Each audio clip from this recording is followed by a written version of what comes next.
तो जो आज का अपना व्याख्यान होने वाला है, इसका मुख्य विषय ऐसा रहेगा कि आप सभी लोग समझ लें। पहली बात कि जब कभी हम लोग डिजीज़ को लेकर के बात करना स्टार्ट करते हैं, तो हम लोगों के पास 3 चीज़ें महत्व की होती है कि पहला धर्म, फिर अर्थ, फिर काम, फिर मोक्ष। ये चतुर्वेद पुरुषार्थ के लिए हम लोग जो कुछ करते हैं, वो सब कुछ करने का प्रयास करते हैं या अपने आप को अचीव करने का प्रयास करते हैं। मैं ये प्रयास करूंगा कि थोड़ी देर में मैं आप लोगों से कंफर्टेबल हो जाऊं, फिर आप लोग कंफर्टेबली पूरी बातों को सुने और जहां भी कभी डाउट लगेगा तो लास्ट के सेशन में हम लोग क्वेश्चन आंसर करेंगे, ठीक है। तो बात जब इनफर्टिलिटी की होगी, यानी कि बात होगी हमारी धर्म अर्थ के बाद जो काम शास्त्र है उसके ऊपर। और काम शास्त्र के ऊपर बात करना क्यों जरूरी है आज के डेट में, क्योंकि जब मैं प्रैक्टिस स्टार्ट किया था तो प्रारंभिक समय में मैंने ये देखा कि हमारे पास डिजीज के पेशेंट ज़्यादा आ रहे हैं, यानी कमर दर्द हो रहा है, घुटना दर्द हो रहा है, सर दर्द हो रहा है, ऐसे। और जब ट्रीटमेंट स्टार्ट किया गया तो कुछ समय के बाद यह महसूस होना शुरू हो गया कि ये जो बीमारी दिख रही है हमारे पास, ये नहीं ठीक हो रहा है। इसके पीछे कहीं ना कहीं कुछ ना कुछ ऐसे कंडीशंस या ऐसा कुछ ना कुछ सर्कमफ्रेंसेस को हम लोग कवर नहीं कर पा रहे हैं। तो इसको लेकर के मानस का एक विकास यात्रा हम लोगों ने स्टार्ट किया, मानस पर ध्यान देना स्टार्ट किया, पेशेंट के रिस्पॉन्स को चेक करना स्टार्ट किया और अनुभव हुआ कि नहीं, मानस जो है या मेंटल जो कंडीशंस हैं व्यक्ति के, वो उसके अच्छे स्वास्थ्य के लिए कंप्लीटली रिस्पॉन्सिबल हैं। कैसे होता है ये, इस बात को समझना होगा। तो देखिए, कोई भी बीमारी जब हमें शुरू होती है या हम लोगों में देखा जाता है कि पेशेंट सफ़र कर रहा है, तो सफ़र करने के पहले उसके मन में कुछ ना कुछ दो तरह की बातें आएंगी। या तो वो प्रकृति के कोई लॉ को तोड़ा, सपोजेड जैसे किसी को खांसी हुआ तो खांसी के लिए हो जाता है आइसक्रीम खाया हो, ठंडा पानी पिया हो, या कुछ ना कुछ ऐसा हैबिट वो किया हो, यानी कुछ प्रकृति के नियम को तोड़ा। जाने या अनजाने में जब कभी आप प्रकृति के नियम को तोड़ते हैं तो आप बीमार हो जाते हैं। तो ये तो हो गया कि फिजिकल कॉज, लेकिन कई बार ऐसा होता है कि मेंटल कॉज डिजीज को पैदा करने में रिस्पॉन्सिबल होते हैं। खास करके आप लोगों ने अनुभव किया होगा कि कुछ एक लोग ऐसे हैं जो खासकर प्रोफेसर हों, डॉक्टर हों, वकील हों, या जिनका मेंटल वर्क ज़्यादा है, वो हमेशा पेट की कंप्लेन लेकर आते हैं कि मेरा म्यूकस जा रहा है, मेरे पेट में कॉन्स्टिपेशन है, मेरा पेट साफ नहीं हो रहा, पेट में दर्द बना हुआ है, इस ब्लोटिंग है, इस तरह की चीज़ें। इसका मतलब ये है कि जो व्यक्ति हमारे पास आया है ट्रीटमेंट कराने के लिए, इसकी पूरी चेतना, इसकी जो पूरी मानसिकता या बोलते हैं मानस का पूरा जो कंसंट्रेशन है, यदि वो पेट पर है तो पेट उसका बीमार है। तो इस तरीके से हम लोग अलग अलग बीमारियों में इसको अनुभव कर सकते हैं। तो आज का टॉपिक हम लोगों का जो बंधत्व और या इनफर्टिलिटी, जिसके कारण हमारा सेक्सुअल लाइफ डिस्टर्ब होता है, फिर आगे फैमिली प्लानिंग में दिक्कत होती है, फिर आगे जाके बहुत सारी बीमारियां देखने को मिलती हैं। तो इसको लेकर के कैसे विचार किया जाए, और इसके पीछे जो कारण बन रहा है वो ये है कि एक समय था जब हम लोग प्रैक्टिस करना शुरू किए थे या डेटा देखते थे, तो मिलता था कि 100 में से लगभग आपके 10 से 12% पेशेंट जो है वो इनफर्टाइल हैं, यानी जिनके में संतान उत्पन्न करने की क्षमता कम है। 15%, 20% का मार्जिन था, और अभी बढ़ते बढ़ते वो चला गया है 40, 50, 60% पर। यदि जहाँ जितना अर्बनाइजेशन है, जो जहाँ जितना शहरीकरण है, वहाँ पर यह प्रॉब्लम ज़्यादा देखने को मिल रहा है। तो शहरीकरण से इनफर्टिलिटी का या बंधत्व का क्या संबंध है, तो आप सभी लोग ये अनुभव कर रहे होंगे। मैं समझा पा रहा हूँ आप लोगों को? क्लासेस बोरिंग लग रही है? एक बार थोड़ा सा आप लोग मतलब कुछ करें तो मैं समझ पाऊँगा, मेरे लिए चूँकि ईजी होगा।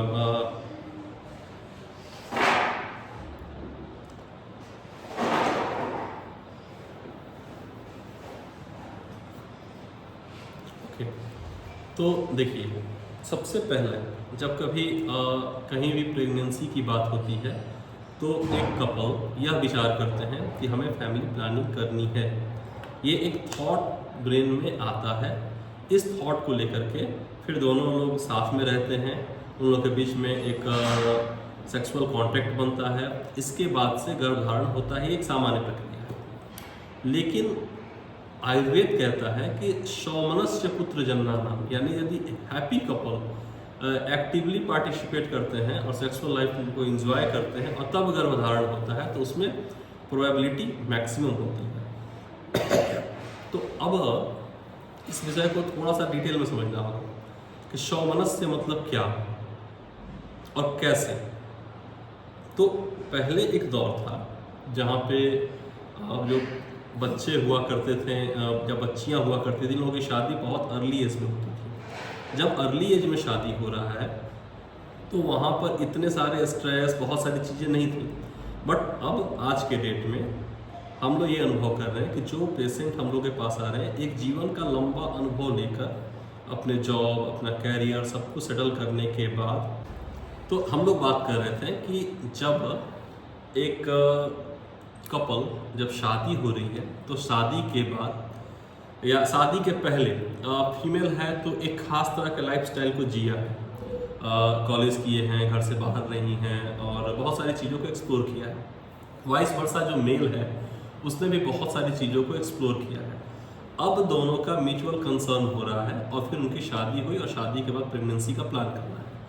तो कई बार ऐसा होता है कि दोनों का जो लाइफस्टाइल है वो आपस में मैच नहीं कर रहा, या pre history of any mental trauma, यानी पहले कोई हिस्ट्री रही हो मेंटल ट्रॉमा की, वो डिजीज़ के रूप में सामने आने लगता है। जैसे उदाहरण मैं देता हूँ, मेरे पास एक महिला थी, 2018 में उनकी शादी तय हुई थी और शादी तय होने के बाद बहुत अच्छा सब कुछ रहा। और जब उनकी इंगेजमेंट हो गई और तिलक के 2 या 3 दिन पहले उनके जिस लड़के शादी होने वाली थी वो लड़का एक्सपायर कर गया। जैसे ही लड़का एक्सपायर किया, फीमेल जो थी वो हाईली डिप्रेस्ड फील करना स्टार्ट किया। अब जो ये डिप्रेशन फीमेल के मन मस्तिष्क में आया, उसका इफेक्ट ये हुआ कि जो इंटायर सेक्सुअल ऑर्गन है और उससे संबंधित जितना भी फंक्शन है वो सब सीडेट हो गया। सीडेट होने के बाद लगभग 3-4 महीने के बाद फीमेल को एमेनोरिया यानी कि पीरियड न आने की समस्या हो गई, फिर मासिक आना बंद हो गया।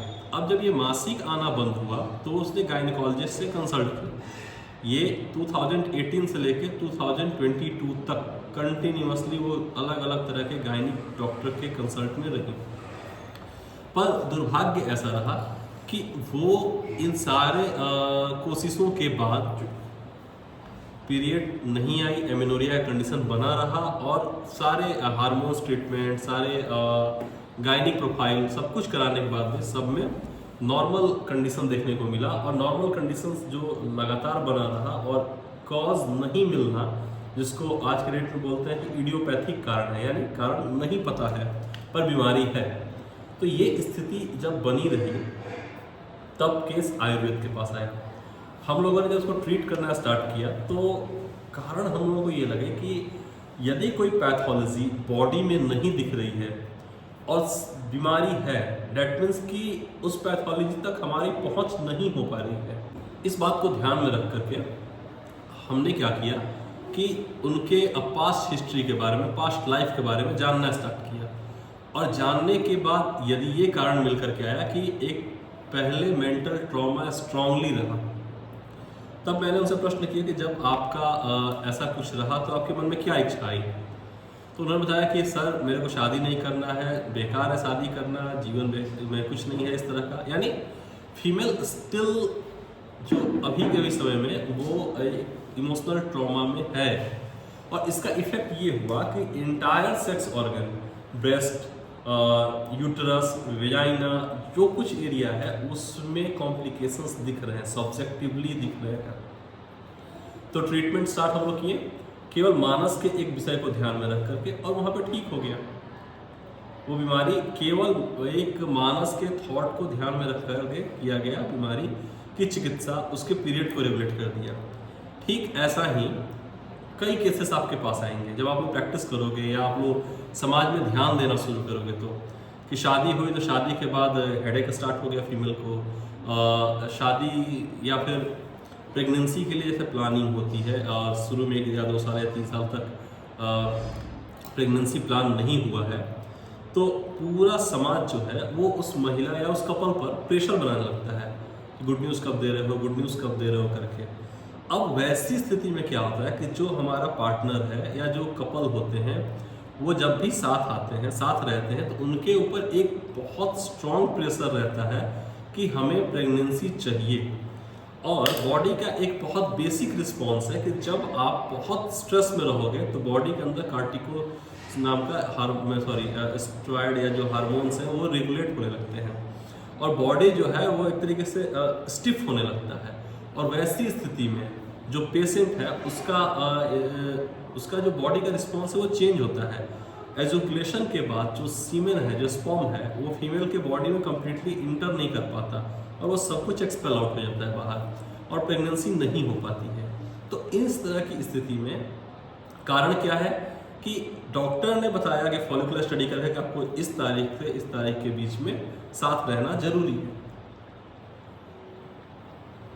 अब यदि मेल और फीमेल दोनों वर्किंग हैं, उन्होंने एक छुट्टी निकाला और साथ रहें, बट स्ट्रेस यदि है प्रेगनेंसी का तो वहाँ पे गर्भधारण में दिक्कतें होती हैं।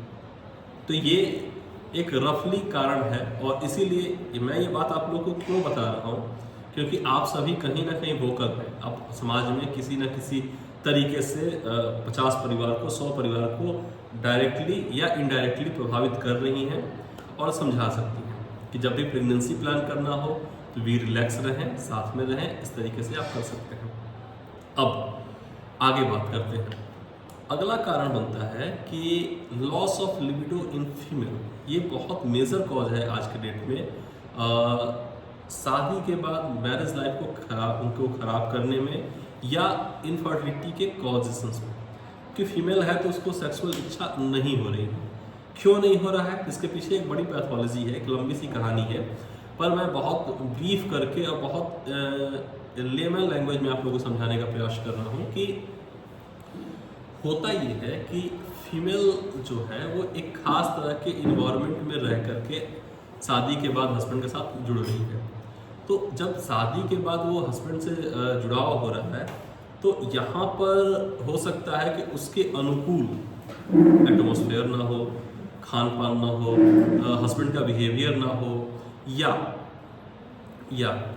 या एक और मेजर कॉज है कि शादी के पहले यदि फीमेल का सपोज दैट कि कोई स्ट्रॉन्ग मेंटल ट्रॉमा रहा हो, ब्रेकअप हो सकता है या लव फेल्यूर का केस हो सकता है, कुछ भी ऐसा हो सकता है, तो उन केसेस में कंपेयर स्टार्ट हो जाता है कि वो ऐसा था, ये ऐसा है, वो ऐसा है, ये ऐसा है। और ऐसी स्थिति में एक long history of anxiety develop होती है और वो वहाँ पे लॉस ऑफ लिबिडो कॉज कर देता है। एक कारण ये जो शहर में रहने वालों में ज़्यादा देखने को मिल रहा है। दूसरा कारण मिलता है कि जो पेशेंट हमारा है उसका ससुराल या जो उसके फादर इन लॉ हैं, मदर इन लॉ हैं, हस्बैंड हैं, ननद हैं, ये सब जो साथ के लोग, इन लोगों का व्यवहार इसके अनुकूल नहीं मिल रहा है। तो इन सभी केसेस में एक एंजाइटी डेवलप होती है और लंबे समय तक वो बनी रहती है, वहाँ पर फीमेल में लॉस ऑफ लिबिडो डेवलप होती है। तीसरा कारण बनता है कि जैसे शादी हुआ तो शादी के बाद ओवर ईटिंग के एक नॉर्मल कॉज मिलने स्टार्ट होते हैं। जैसे हस्बैंड मानने वाला है या ससुराल वालों ने या मायके वालों ने काजू भेज दिया, किशमिश भेज दिया, मुनक्के भेज दिए, बहुत सारे ड्राई फ्रूट्स आ गए खाने के लिए। महिला जो है पहले यदि शादी के पहले मार्केट में घूमती थी या बहुत सारा काम करती थी, वो सारे काम बंद हो गए और संतर्पण यानी कि ओवर न्यूट्रिशन के केसेस ज़्यादा होने लगे। अब ऐसी स्थिति में यदि ओवर न्यूट्रिशन ज़्यादा होगा तो वो फीमेल फैटी होने लगेगी, लेथार्जिक होने लगेगी, फिर उसको एसिडिटी, कॉन्स्टिपेशन, ये सारी चीज़ें होंगी और किसी ना किसी बात को लेकर के या उसके मन में कोई धारणा है कि मेरा शादी के बाद ट्रिप यहाँ घूमना चाहिए, वहाँ घूमना चाहिए, या इंस्टा पे उसने देखा कि मेरे फ्रेंड यहाँ यूके गए हैं या अदरवाइज यहाँ वहाँ जहाँ भी गए हैं, तो ये कंडीशन जब वो लगातार वॉच कर रही है तो उसके दिमाग में एक एंजाइटी डेवलप होती है ये यदि लंबे समय तक बना रहा तो वो लॉस ऑफ लिबिडो के केसेस में कन्वर्ट हो जाता है। अब बात है कि यदि लॉस ऑफ लिबिडो हुआ तो इसका इफेक्ट क्या आएगा। तो इफेक्ट ये आता है कि जो फीमेल के बॉडी में 2 फेजेस में उसकी स्टडी की जाती है। पहला है कि जिसमें शुरू के 15 या 16 दिन जिसमें हम लोग देखते हैं कि एस्ट्रोजन बढ़ता है, गर्भाशय के अंदर सब कुछ तैयार होता है और 15 दिन के बाद सेडिंग स्टार्ट होती है। तो जो शुरू के 15 दिन है इसमें नेचुरली फीमेल के अंदर 15 या 16, ये थोड़ा बहुत वेरी कर सकता है उनका पीरियड साइकिल कितने दिन का है, पर फिर भी जो पहले शुरू के 14 या 15 दिन होते हैं उसमें फीमेल के अंदर स्वभाव से ऐसे हार्मोन्स बनते हैं कि उसको सेक्सुअली अपने आप को एक्टिव फील करती है और बहुत लॉस ऑफ लिबिडो के केसेस कम रहते हैं। लेकिन यदि फीमेल के अंदर लॉस ऑफ लिबिडो डेवलप है, लॉस ऑफ लिबिडो मतलब कि सेक्स करने की इच्छा यदि उसके अंदर है तो उसके वेजाइना के अंदर मॉइस्ट रहेगा, उसके बॉडी के अंदर पति के साथ आने पर उसको इरिटेशंस नहीं होगा। तो ये सारी चीज़ें रहती हैं। लेकिन यदि एंजाइटी या फिर मेंटल ट्रॉमा या इस तरह की चीज़ें बनी हुई हैं तो वहाँ क्या होगा कि हस्बैंड जब उसके साथ इस तरीके से आएगा, जब इंटरकोर्स करने के इच्छा से आएगा तो फीमेल फील इरिटेट कि उसका स्पर्श अच्छा नहीं लगता, उसके बॉडी से स्मेल आता है, उसके मतलब उसमें तमाम उसको कमियां दिखनी स्टार्ट हो जाएगी और फिर वहाँ से धीरे धीरे हस्बैंड और वाइफ का जो रिलेशनशिप है वो डिस्ट्रॉय होने लगता है।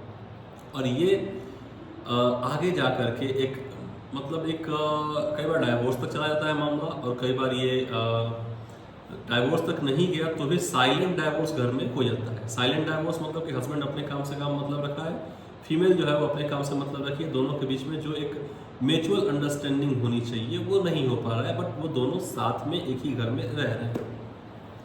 तो लॉस ऑफ लिबिडो कितना मेजरली इम्पैक्ट कर सकता है। फिर वैसे केसेस में क्या होता है कि केसेस IVF या IUI तक जाता है। IUI तक भी यदि जा रहा है तो बॉडी तैयार नहीं हो रहा है किसी चीज़ को रिसीव करने के लिए, तो IUI फेल हो जाता है। फिर डॉक्टर IVF को सजेस्ट करते हैं, फिर वहाँ पे IVF जाता है पेशेंट। वहाँ एक तो लंबी और महंगी दोनों प्रोसीजर है, और उसके बाद भी दोनों के बीच में रिलेशनशिप अच्छे नहीं होने के कारण से वो भी असफल होने लगता है। तो ये सारी चीज़ें हमें या समाज में बतानी होगी कि अंडरस्टैंडिंग कैसे अच्छी हो, दोनों के बीच का रिलेशनशिप कैसे अच्छा होगा। लॉस ऑफ लिबिडो है, जैसे देखिए खांसी है और मैं आपसे बोलूँ कि मुझे डॉक्टर खांसी है, कोई प्रॉब्लम नहीं, लोग बोलते ही हैं। मेरा पेट में ब्लोटिंग हो रही है, मुझे गैस बना हुआ है, कोई दिक्कत नहीं, लोग डॉक्टर से बोलते हैं डॉक्टर मुझे सर दर्द हो रहा है, बोल रहे हैं। वैसे ही एक लक्षण या एक सिम्टम्स है कि लॉस ऑफ लिबिडो है, पेनफुल मेंस्ट्रुएशन है, सामान्य भाषा में बोले तो पीरियड आने में दर्द हो रहा है, पति पत्नी साथ रहते हैं तो दर्द हो रहा है, साथ रहते हैं तो पेशाब में जलन होने लगती है। इस तरह के यदि कंप्लेन हैं तो आप बेहिचक अपने डॉक्टर से मिलें और बताएं। जैसे सर का दर्द है, जैसे पैर का दर्द है, जैसे पेट की ब्लोटिंग है, कॉन्स्टिपेशन है, वैसे ही ये भी लक्षण है और ये ठीक हो जाते हैं। लेकिन जब इसको छुपाया जाता है तो धीरे धीरे वो फैमिली को डिस्ट्रॉय करता है। तो ये कुछ कॉज हैं जो फीमेल में है और जो उनके सेक्सुअल लाइफ को या उनके मैरिड लाइफ को इम्पैक्ट करते हैं। अब बात करते हैं एक 50% फीमेल का रोल है तो 50% मेल का रोल है। तो मेल के बारे में, जो पुरुष है उसके अंदर 3 या 4 तरह की समस्याएं मेजरली बनती हैं। पहला बनता है कि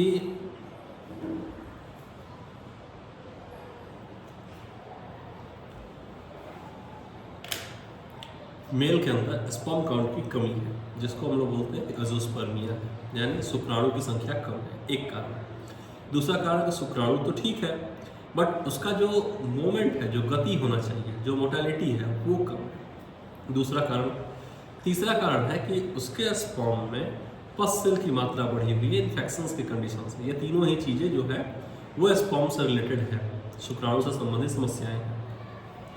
इससे हट करके 2 कॉज और हैं जो बहुत कॉमन है। पहला है प्रीमेच्योर एजुकेशन, यानी कि जब वो अपनी पत्नी के साथ या किसी पार्टनर के साथ रहते हैं तो 1 मिनट से कम का टाइमिंग उनका है, उनका स्पर्म डिस्चार्ज हो जाता है। इसको हम लोग बोलते हैं कि प्रीमेच्योर एजुकेशन है। दूसरा एक कंडीशन है जहाँ बोलते हैं इरेक्टाइल डिस्फंक्शन, यानी कि लिंग के अंदर तनाव न आना। तो बारी बारी से बात करते हैं।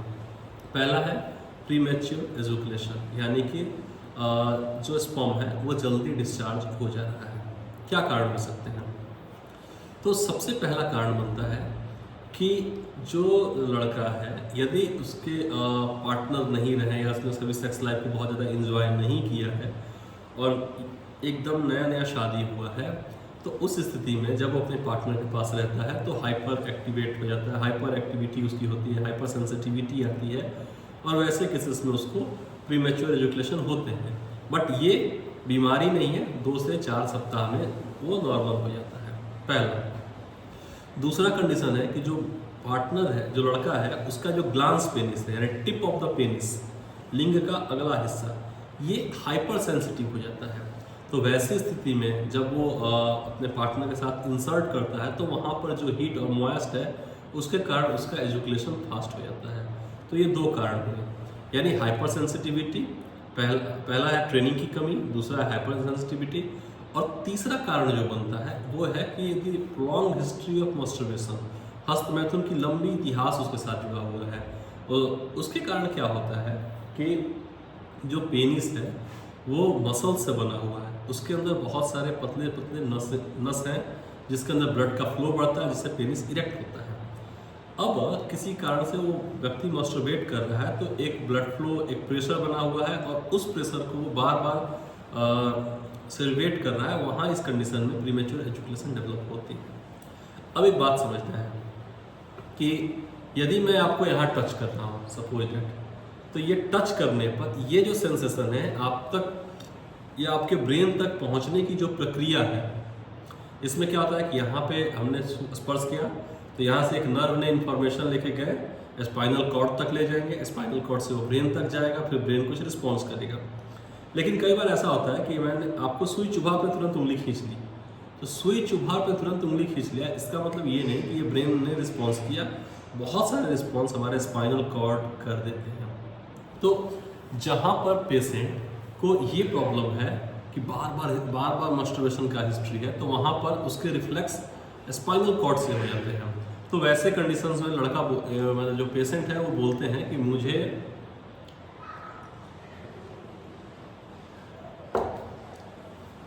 अपनी वाइफ से या अपने पार्टनर के साथ सेक्स करने में अच्छा नहीं लगता, मुझे मास्टरबेट करना ही पसंद है। तो ये कंडीशन बनता है जहाँ प्रीमेच्योर एजुकेशन देखने को मिलता है। अगला एक है जिसको बोलते हैं इरेक्टाइल डिस्फंक्शन। तो इरेक्टाइल डिस्फंक्शन जो है वो ओल्ड एज में ज़्यादा देखने को मिलता है, यानी लिंग में तनाव की कमी होगी। अब क्यों कमी हो सकता है आप समझें, तो पहला है कि यदि कोई डिजीज़ हो, जैसे मेंटल डिसऑर्डर की दवा चल रही हो, लिथियम वगैरह चल रहा हो, या डायबिटीज़ की गोलियां चल रही हो, डायबिटीज़ अनकंट्रोल्ड है, ट्राइग्लिसराइड, लिपिड प्रोफाइल, ये सब चीज़ें गड़बड़ है, तो उन कंडीशंस में इरेक्टाइल डिस्फंक्शन होने के चांसेस ज़्यादा होते हैं। क्यों होता है? क्योंकि ये सारे कंडीशंस में ब्लड का फ्लो प्रॉपर पेनिस में नहीं होता है, इसके कारण पेनिस इरेक्ट नहीं हो पाता है। तो ये जो 3-4 अवस्थाएं मैंने बहुत ब्रीफली आपको बताई जो होते हैं, अब बात है कि इसको ट्रीट कैसे किया जाएगा, नेचुरली क्या तरीके हैं इसको, और कितना समय लगता है ट्रीटमेंट में। क्योंकि एक इनफर्टाइल कपल आपके पास आए और उनको इस तरह की समस्याएं हो सकती हैं, तो इन समस्याओं को दूर करने के लिए हम आप क्या कर सकते हैं। तो सबसे पहला स्थिति हमें वॉच करना होगा कि प्रॉब्लम कहाँ है, क्योंकि यदि प्रॉब्लम उन लोगों के आपसी सामंजस्य क्या है कि दोनों के बीच में आपस में बन नहीं रहा है, उनके बीच का हेल्दी रिलेशनशिप नहीं है, तो हमें सबसे पहले सारा ट्रीटमेंट छोड़ करके उनके बीच में एक अच्छी काउंसलिंग करके उनको सजेस्ट करना चाहिए कि आप अच्छे से एक दूसरे का ख्याल रखो। और यदि पीछे की हिस्ट्री है कोई सेक्सुअल एब्यूज़ का या आपका ब्रेकअप का या डिसअपॉइंटमेंट ऑफ लव का, इस तरह के जो कंडीशंस हैं, यदि ऐसा है तो फिर उसके लिए आपको आयुर्वेद में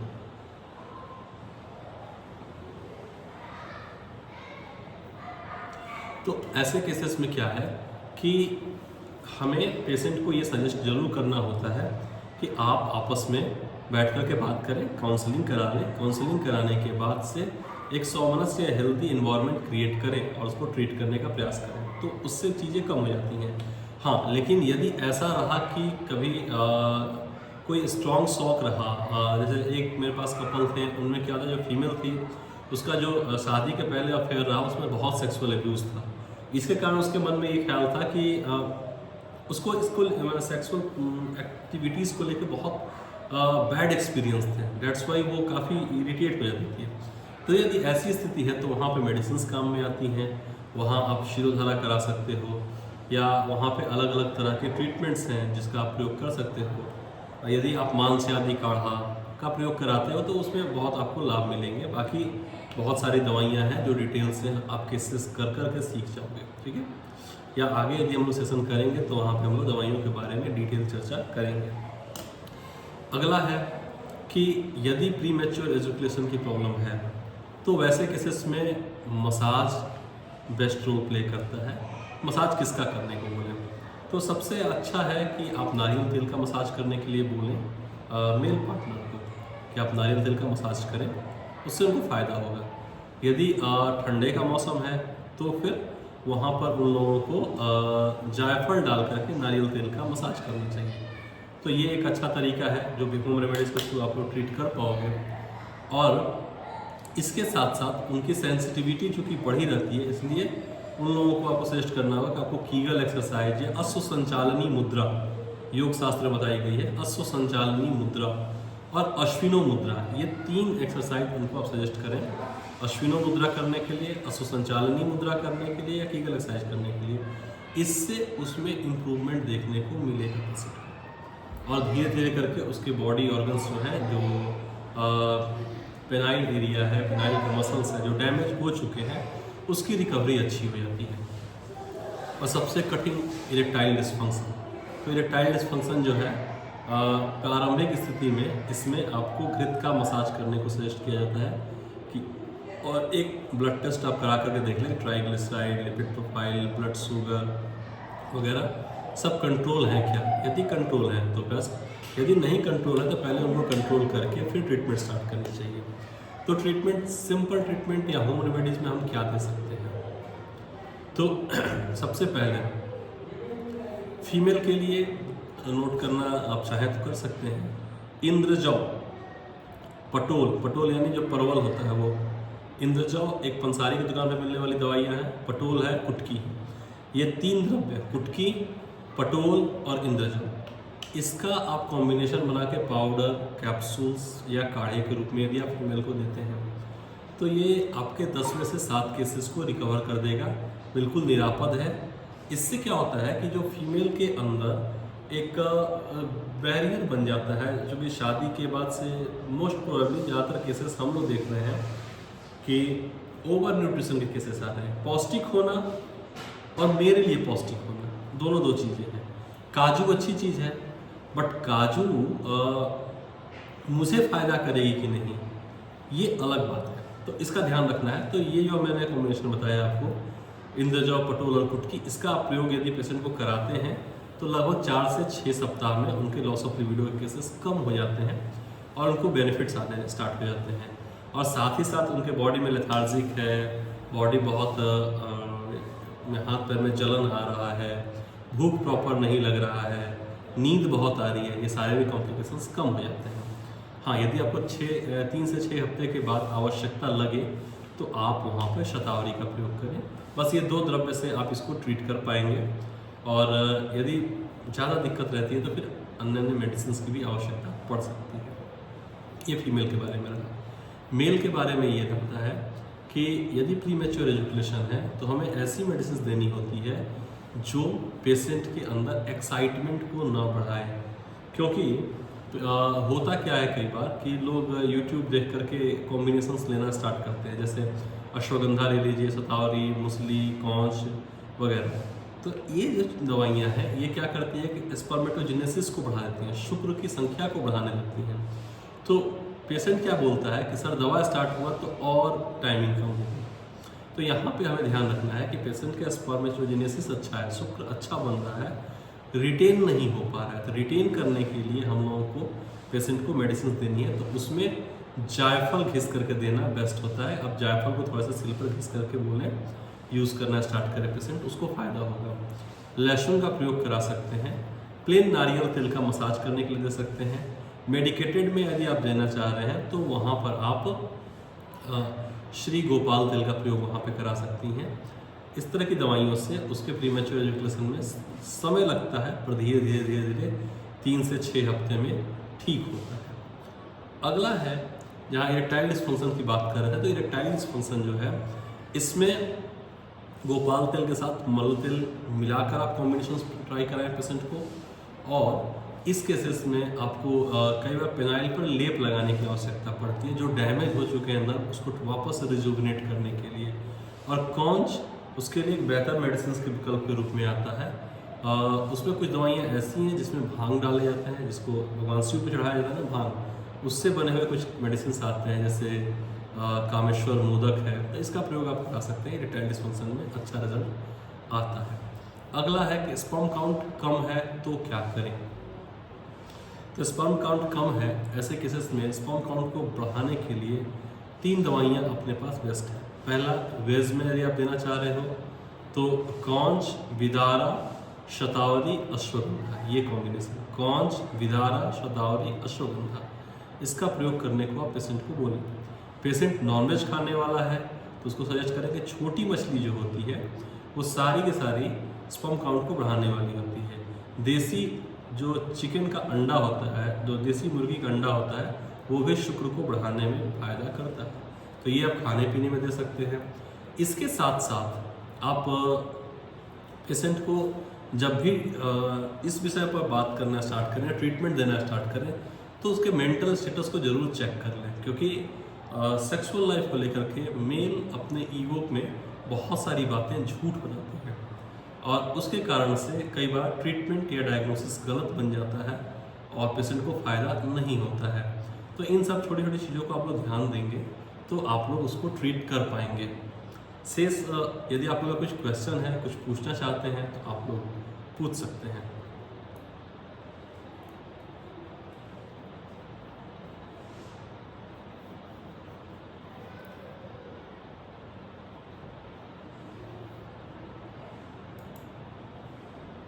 कोई भी कुछ भी पूछना चाहे तो पूछ सकता है।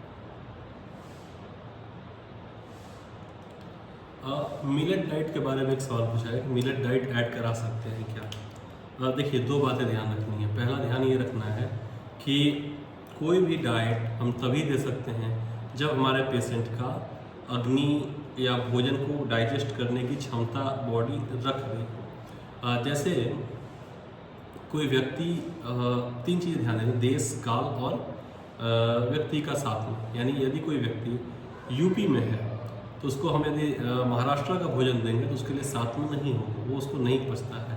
तो कभी भी आयुर्वेद इस तरह के कोई सिद्धांत को नहीं बताता है जो कि यूनिवर्सल। मिलेट्स अच्छे हैं, प्रयोग करने चाहिए, बट जैसे अभी आप देखोगे फ्लैक्सीड का प्रयोग करो, उसमें ओमेगा 3 फैटी एसिड है, बहुत अच्छा है करके।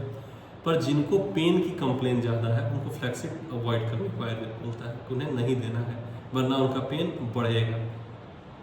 तो इस तरीके से आप मिलेट का प्रयोग कराएं, लेकिन कराते समय ये 2-3 चीज़ें ध्यान में रखनी है कि जो व्यक्ति के जहाँ का है, यदि उस क्षेत्र में उसका उत्पादन हो रहा है तो करा सकते हैं। फिर बचपन से वो क्या खाते आया है तो उसका ध्यान रखना जरूरी है, वरना वो सात्मता नहीं होने पे कई बार पेशेंट के अंदर कुछ सिम्टम्स आ जाते हैं। जैसे कुछ लोगों को रागी देने पर पेट में दर्द या डायबिटीज उनका एलिवेट कर जाता है। तो ये थोड़ी थोड़ी चीज़ें हमें ध्यान में रखनी है। थोड़ी मात्रा में पहले प्रयोग कराएंगे, धीरे धीरे करके पेशेंट को समझ में आने लगेगा और वहाँ पे उसको हम लोग प्रयोग करा सकते हैं। ठीक है, तो जो हम लोगों ने अभी आज चर्चा किया जिस टॉपिक पे, इससे रिलेटेड कुछ पूछना चाहते हैं आप लोग तो पूछ सकते हैं। सर आपने जो मेडिकेशन बताया था वो एक बार रिपीट कर दीजिए, और आपने जो अप्लाई करने के लिए जो बताया था वो भी रिपीट कर दीजिए, और आवाज़ ब्रेक हो रही थी तो उससे सुना ही नहीं पड़ा। ठीक है। लेप के लिए जो मैंने आप लोगों को बताया था कि इरेक्टाइल डिस्फंक्शन के कंडीशन में, या सॉरी हाँ, इरेक्टाइल डिस्फंक्शन के जो कंडीशन है उसमें लेप मैंने बताया था। उसमें आप लोगों को करना क्या है कि पीला सरसों, अश्वगंधा, इन दोनों को लेना है, इसका एक पेस्ट बनाना है। पेस्ट को दूध में मिलाकर आप बना सकते हैं, अपने पेनिस के चारों तरफ लगा करके उसको पान के पत्ते से बांध करके रखने को आप बोलें। आधे से 4 घंटे से लेकर के 40 मिनट या 1 घंटे तक व्यक्ति रखे, फिर उसके बाद उसको हटा दे और उसको क्लीन कर ले, लेकिन ठंडे पानी से नहीं धुलेगा। यदि उसको वॉश करना होगा तो गर्म पानी से करेंगे, ये ध्यान रखना है उसमें। इससे पेशेंट को धीरे धीरे करके 3 से 6 हफ्ते में रिकवरी अच्छी उसमें आ जाती है। अगर एग्स नहीं बनते हो तो? हाँ, वेरी गुड। एग नहीं बनना जो कंडीशन है, इसमें 2 बातें ध्यान रखनी है। पहला ध्यान ये रखना है कि क्या पेशेंट का इंडोमेट्रियम बन रहा है। इंडोमेट्रियम मैं बता दूं, जैसे गर्भाशय है तो उसके जो इनर साइड में एक लाइन डेवलप होती है, एक मांस का ग्रोथ यहाँ पे होता है, उसको इंडोमेट्रियम बोलते हैं। तो चेक कर लेना है कि इंडोमेट्रियम ग्रोथ ले रहा है कि नहीं। और कई बार क्या होता है कि अंडे बनते हैं पर अंडे रप्चर नहीं। सर वापस रिपीट कीजिए, नहीं कि किसी का माइक ऑन हो गया है, प्लीज रिपीट कीजिए ना। ओके, मैं ये कह रहा हूँ कि जो गर्भाशय है, गर्भाशय में अंदर के साइड में, जैसे ऐसे गर्भाशय का स्ट्रक्चर है तो इन साइड में एक लेयर डेवलप होता है जिसको इंडोमेट्रियम बोलते हैं। ये धीरे धीरे मोटा होना स्टार्ट होता है और यही लास्ट में सेट करता है, टूट टूट के निकलता है पीरियड के दिन में। तो चेक करना ये होता है क्या इंडोमेट्रियम बन रहा है कि नहीं बन रहा है। यदि पेशेंट का इंडोमेट्रियम बन रहा है तो एक अच्छी साइन है। अगला हमें चेक करना है कि क्या अंडे नहीं बन रहे, डेट मीन्स की ओवुलेशन हो रहा है और एग रप्चर नहीं कर रहा है, या रिजर्व एग है ही नहीं। यदि कई बार क्या होता है कि जैसे फीमेल जन्म से ही अंडे लेकर के आती हैं, जैसे वो माँ के गर्भ में रहती हैं, उनके अंदर रिजर्व एग रहते हैं। अब होता क्या है कई बार कि वो रिजर्व एग की संख्या कम रहेगी, तो कम रहेगी तो उसके लिए लोग टेस्ट कराते हैं AMH, एंटी मुलेरियन हार्मोन। ये टेस्ट करा कर देखते हैं कि रिजर्व एग है कि नहीं। यदि नहीं है तो फिर ओवुलेशन नहीं होगा, लेकिन यदि AMH है और ओवुलेशन नहीं हो रहा है, अंडे नहीं बन रहे हैं, डेट मीन्स कि पेशेंट को PCOD बन गया है, पॉलीसिस्टिक ओवेरियन डिजीज। तो PCOD यदि बन रहा है तो फिर ट्रीटमेंट हमें PCOD की करनी होगी, फिर वो ठीक हो जाएगा। अब एक बात मैं बता दूं कि PCOD जो है, इसमें जो पेशेंट है यदि संतर्पण यानी कि ओवर न्यूट्रिशन का उसका कंडीशन है तो PCOD ज़्यादा बनता है। दिन में सोने वालों में PCOD बनने के चांसेस मैक्सिमम हो जाते हैं, या जिनका रात में देर रात में हेवी डाइट लेने की आदत है कि रात में 10 बजे 11 बजे नॉनवेज खा लिए हैं, बहुत सारा पिज़्ज़ा खा लिए हैं, या कुछ भी ऐसा जो बहुत हाई कैलोरी डाइट है, यदि वो इनटेक करती हैं तो उनमें PCOD होने के चांसेस बढ़ जाते हैं। और तीसरा, यदि स्ट्रेस लेवल उनका बहुत बढ़ा हुआ है तो भी PCOD हो जाता है। ठीक है, ये 3 कारण हैं हमारे। सर वाइजनल इन्फेक्शन जो ड्राइनेस रहती है एट सर्टेन एज या सर्जरी के बाद भी कई लोगों को हो जाती है, और उसका जो एलोपैथ वाले देते हैं इलाज, जेली एंड एवरीथिंग, वो इतना सक्सेसफुल नहीं है, तो आयुर्वेदिक में है कुछ? हाँ, यदि 2 बातें ध्यान रखनी है। पहला कि जो बार्थोलिन ग्लैंड है, एक ग्लैंड होता है जो कि वहाँ पे धीरे धीरे नमी बना के रखता है वेजाइनल एरिया में, और जो वेजाइनल एरिया में यदि नमी नहीं बन रहा है, डेट मीन्स कि वहाँ पे जो ये और जो आपका जो वहाँ पे लुब्रिकेशन पैदा करने वाले ग्लैंड्स हैं, वो ग्लैंड सीडेट हो गए, सूख गए। इसको रेजुविनेट करना है, तो रेजुविनेट करने के लिए आप शतावरी का प्रयोग करा सकती हैं, शतावरी घृत खाने में दे सकती हैं। उससे पेशेंट को धीरे धीरे करके 2 से 4 हफ्ते में वो धीरे धीरे ड्राइनेस कम हो जाती है और चली जाती है। ठीक है सर, ये सर्जरी जैसे कईयों का यूट्रस रिमूव हो जाता है, उसके बाद ये नॉर्मल इश्यू रहता है उन्हें, तो ऐसे केसेस में और आपको क्या उसमें ऐसे केसेस में हाँ क्या इसी करना केस है? में ऐसे केसेस में क्या है कि शतावरी घृत का आप योनि पीछू धारण करने का प्रयास करें। उसको गॉस में लेकर डिप करके इंसर्ट कर लें वेजाइनल एरिया में, उसको रखें लगभग 3 से 4 घंटे, फिर उसको निकाल दें। और खाने में भी शतावरी घृत का प्रयोग लगातार कराएंगे तो 4 से 6 महीने में वो लुब्रिकेशन आने लगते हैं, फिर दिक्कत नहीं होती। और बहुत सीवियर ड्राइनेस है तो किसी भी पंचकर्म सेंटर पर जा करके आप मात्रा बस्ती का प्रयोग कराना है तो उससे भी आपका चला जाएगा। ठीक है। अगर पेनिस का टेढ़ापन हो तो वो कैसे दूर होता है सर? हाँ, ये पेनिस का टेढ़ापन जो है वो 2 कारण से होता है। एक तो है जैसे ये पेनिस किसी का है, यहाँ एक ग्लैंड डेवलप होता है, एक गांठ बनता है और गांठ के पास से पेनिस टेढ़ा होने लगता है। तो ऐसे कंडीशंस में सबसे कई बार तो सर्जरी करनी पड़ती है, और कई बार क्या है कि यदि हल्की फुल्की है तो मसाज से कवर कर जाता है, और नहीं तो फिर एक आयुर्वेदिक प्रोसीजर है अग्निकर्म का, वो कराना पड़ता है किसी पंचकर्म सेंटर में जा करके, तब जाकर वो रिकवर होता है।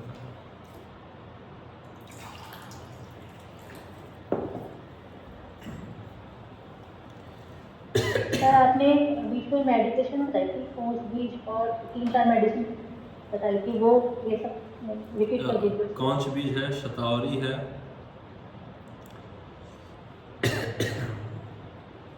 विदारी कंद है, अश्वगंधा है, इन सबों का प्रयोग वहाँ पे करते हैं। शुक्राणु की कमी के लिए बताया था मैंने।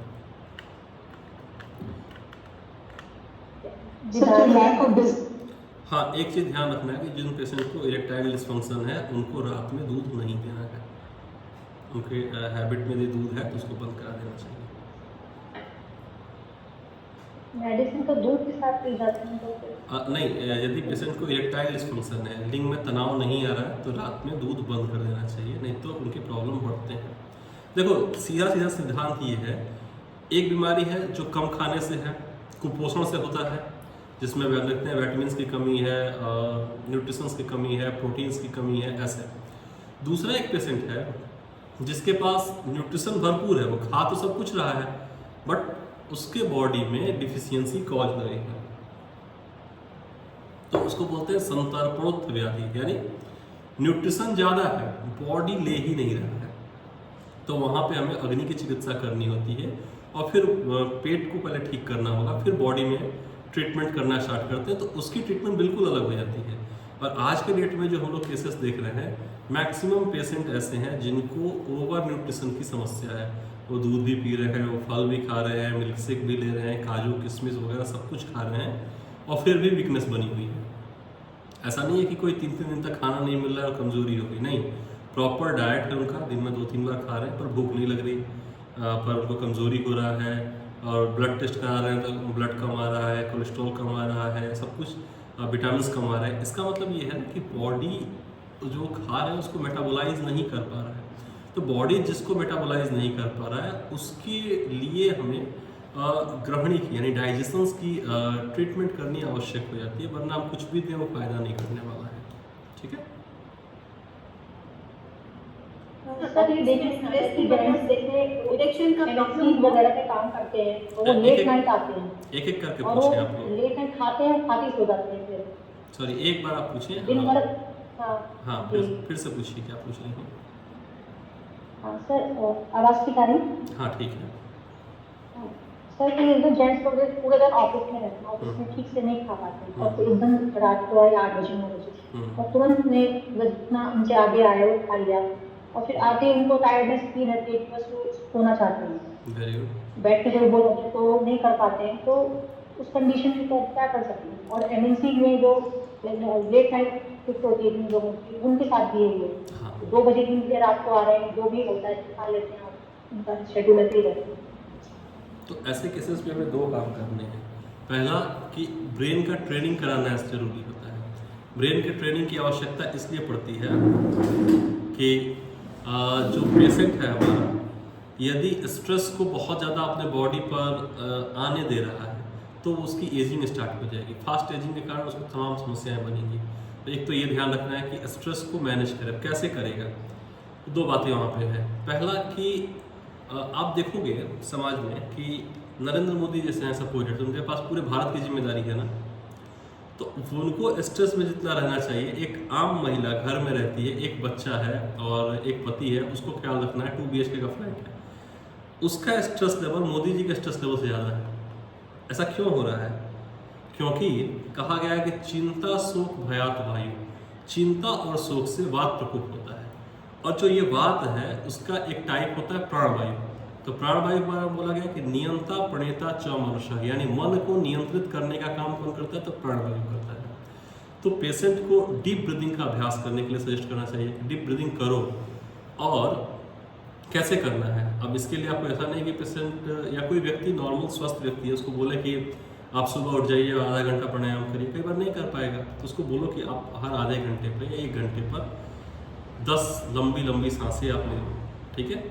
ये 10 लंबी लंबी सांसें लेने की यदि उनको आदत बन जाती है तो उनका स्ट्रेस लेवल कम हो जाएगा, ठीक है। तो एक तो ये ध्यान रखना है।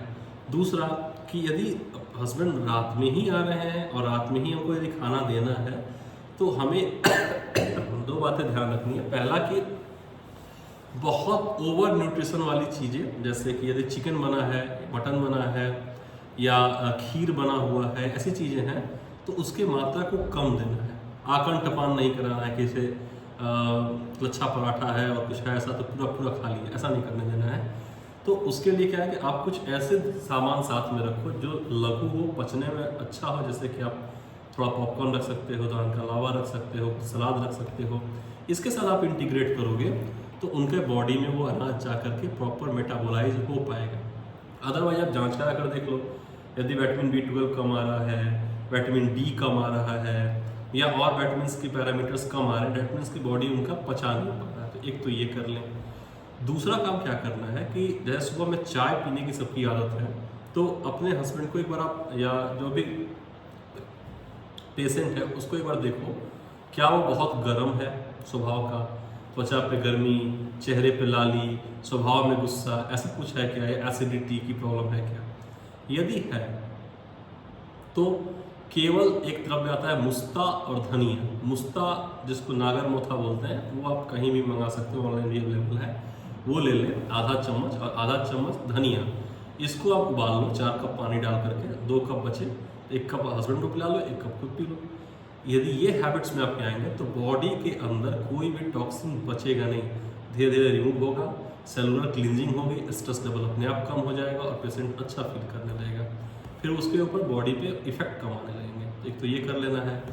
दूसरा क्या है कि जब 25 वर्ष का उम्र आदमी का हो गया, इसके बाद से एंटी एजिंग ट्रीटमेंट, जिसको बोला गया है में रसायन चिकित्सा, उसको स्टार्ट कर देना चाहिए। तो जो रसायन चिकित्सा होता है, इसके प्रयोग से बॉडी में जो एजिंग के इफेक्ट्स हैं वो स्लो हो जाते हैं, तो उससे फ़ायदा होता है व्यक्ति को। और उसके लिए आप चाहो तो यष्टि मधु यूज़ कर सकती हो, मुलेठी, आप आधा चम्मच मुलेठी खाने को दे दो, उससे फ़ायदा होगा। जिनको ऐसा है कि बहुत सेक्सुअली एक्टिव हो, कोई ऐसा भी है कि व्यक्ति की उसके महीने में 30 से 40 बार यदि सेक्सुअल एक्ट कर रहा है, या कोई ऐसा बच्चा है जिसको कि एक लंबी हिस्ट्री रही मास्टरबेशन की और अब उसको मेमोरी लॉस की प्रॉब्लम हो रही है, स्मरण शक्ति कम हो रहा है, या ओल्ड एज में कोई व्यक्ति है जो कि चाबी रख के भूल गया, चश्मा लगा के भूल गया, सामान रख के भूल गया, ऐसी यदि है तो इन सबों में एक बेस्ट मेडिसिन है यष्टि मधु। आधा चम्मच दूध के साथ देना स्टार्ट करोगे तो कुछ समय में ये चीज़ें उसकी कम होने लगेगी। और इसका कोई साइड इफेक्ट नहीं है, कोई भी यूज़ कर सकता है, गर्भिणी हो, बच्चा हो, बूढ़ा हो, वृद्ध हो, सब कोई यूज़ कर सकता है, बेहिचक इसका प्रयोग कराएं। आचार्य चरक का दिया हुआ कॉम्बिनेशन है, बहुत अच्छा है। ये एंटी एजिंग है। इसके अलावा बहुत सारी मेडिसिन आती हैं, जैसे आपका ब्रह्म रसायन है, बहुत सारी दवाइयाँ हैं जो कि उसमें कंडीशन के हिसाब से हम लोग देते हैं, ठीक है। सर अगर स्ट्रेस की वजह से इरेक्शन का प्रॉब्लम हो तो क्या करें? हाँ, स्ट्रेस के कारण इरेक्शन की प्रॉब्लम है तो सबसे पहले अब उस केसेस में ना जो उनकी पार्टनर है उनका कोऑपरेट करना बहुत ज़रूरी है। क्योंकि यदि कई बार क्या है कि यदि इरेक्टाइल डिस्फंक्शन टाइमिंग कम हुआ, एजुकुलेट कर गया और फीमेल उस पर यदि बोल दे बहुत कम टाइम में जरा कुछ ऐसा उसने कमेंट पास किया तो व्यक्ति के अंदर एक हीनता का भाव डेवलप होने लगता है। और ये हीनता का भाव जो है उसके अंदर ऐसे रूब्रिक्स स्टार्ट कर देते हैं कि मुझे सेक्स करना ही नहीं है, ये सब बेकार की चीज़ें हैं, इस तरह के थॉट्स उसके अंदर आने लगते हैं। फिर वो पार्टनर सेक्स से कतराना स्टार्ट करता है, उससे थोड़ी सी दूरी बनाना स्टार्ट करता है। एक तो ये ध्यान रखना है। दूसरी चीज़ ये क्या है कि जो आप यदि कामसूत्र वगैरह की बुक्स देखोगे, वात्सायन इत्यादि के लिटरेचर्स को आप देखिएगा, तो वहाँ बताया गया है कि कुछ ऐसे एक्ट हैं जो कि टाइमिंग को बढ़ाते हैं, कुछ ऐसे एक्ट हैं जो टाइमिंग्स को कम करते हैं। तो उन विषयों को भी थोड़ा सा समझना होगा कि मेरे जो पार्टनर हैं या कपल हैं, इनका टाइमिंग किस तरीके के एक्ट से बढ़ता है, उसको करना होगा। और यदि बहुत दिक्कत हो रही है तो फिर मेडिसिन स्टार्ट करना चाहिए। तो कामेश्वर मोदक एक अच्छी दवा है, लंबे समय तक यूज़ करनी चाहिए, 3 से 4 हफ्ते में आपको रिजल्ट आएगा। सर छोटे बच्चों में पेनिस में अक्सर जलन और दर्द होता है, उसका क्या रीजन होता है? पेनिस में जलन और दर्द, हाँ छोटे बच्चों में। यूटीआई भी हो सकता है। पेशाब, जैसे पब्लिक टॉयलेट वगैरह यूज़ कर रहे हैं तो वहाँ पे यूटीआई हो सकता है, तो पेशाब में जलन हो सकती है वहाँ पे। उसमें क्या दे सकते हैं फिर बच्चों को? उसमें आप सबसे आसान है कि दूध में मिश्री मिला के पिलाइए, उससे बच्चे को फ़ायदा होगा। या आप चंद्रप्रभावटी वगैरह दे सकते हो, उससे बच्चे को फ़ायदा है। पेटेंट में देना चाहें तो नीली सिरप, उससे फ़ायदा होगा। ठीक है, तो नीली सिरप। नीली सिरप से, हाँ। चलिए लास्ट क्वेश्चन एक हम लेंगे, उसके बाद से फिर हम लोग आज का सेशन एंड करेंगे और फिर भविष्य में दोबारा सेशन करेंगे। मोर्टेलिटी रेट को बढ़ाने के लिए सर कौन सी मेडिकेशन दें? मोर्टेलिटी रेट को बढ़ाने के लिए अपने पास कई दवाइयाँ हैं। जैसे में आप कौच पाग है, बानरी गुटिका है या श्लेजत्वादि लौ है, इन सबों का प्रयोग करिएगा तो आप मोर्टेलिटी रेट को बढ़ा सकती हैं। ठीक है, ये मेल एंड फीमेल दोनों को देनी होगी? नहीं, मोर्टेलिटी जो होता है वो स्पर्म में होता है, तो वो मेल को ही सॉरी, देना है। स्पर्म मोर्टेलिटी की, ओके ओके, थैंक यू ठीक सर। है, ओके। सर फीमेल आपने में नागर मोज का जो उबालने की इसमें बोला था, इसमें उबालना है। वानरी गुटिका जो है वो आपका ओवरऑल एक तरीके से स्पर्म के सारे केसेस को कवर करता है, स्पर्म को बढ़ाता भी है, मोर्टेलिटी को भी अच्छा करता है। ठीक है, सर पीसीओडी की वजह से अगर पीरियड्स चले गए हो तो क्या करें सर? एलोवेरा का जूस पिए। ठीक है, दिन में सोना बंद करें, संतर्पण वाले आहार लेना बंद कर दें, थोड़ा वर्कआउट करें, स्ट्रेस को कम करें, क्योंकि ब्रेन के अंदर LH और FSH नाम का एक केमिकल है जो रिलीज होता है और धीरे धीरे करके बॉडी में दिक्कतें करता है, तो उसका ध्यान रखना आप लोगों को आवश्यक होगा। ठीक है, स्ट्रेस को कम करने से। मेडिसिन है? हाँ बिल्कुल मेडिसिन हैं, बहुत सारी मेडिसिन हैं, लेकिन एक बार कॉजेशंस को देखना होगा कि जैसे ऐसा व्यक्ति जो बहुत सीडेंट्री लाइफस्टाइल जी रहा है, तो पहले तो अपने लाइफस्टाइल को करेक्ट कर ले तो PCOD चला जाता है, और नहीं तो फिर यदि आप मेडिसिन के भरोसे PCOD को कम करोगे तो जब बंद करिएगा तो वहाँ पर से PCOD आ जाएगा। तो कॉजेशंस को थोड़ा सा ध्यान में रख कर ट्रीट किया जाएगा, ठीक हो जाएगा। ठीक है, इलेक्शन में आयुर्वेद में कोई मेडिसिन है सर? इलेक्शंस के लिए हाँ है ना, कामनी विद्रावण वगैरह आप यूज़ करा सकते हैं, लेकिन सबके बाद है ना कि एक बार कॉज देखना आवश्यक है, क्यों हो रहा है। अब जैसे देखो डायबिटीज़ है और इलेक्शन लॉस होता है, तो वहाँ पे कामनी विद्रावण नहीं काम करेगा, पहले डायबिटीज़ को ठीक करना जरूरी है, फिर इधर आप ट्रीटमेंट करोगे तो फायदा होगा पेशेंट को। तो ये सारी चीज़ें वहाँ पे हमारे लिए महत्व की हैं। Recording stopped. ठीक है, तो फिर मिलते हैं हम लोग फिर कभी नेक्स्ट क्लासेस में। ठीक है, ओके, थैंक यू, नमस्कार।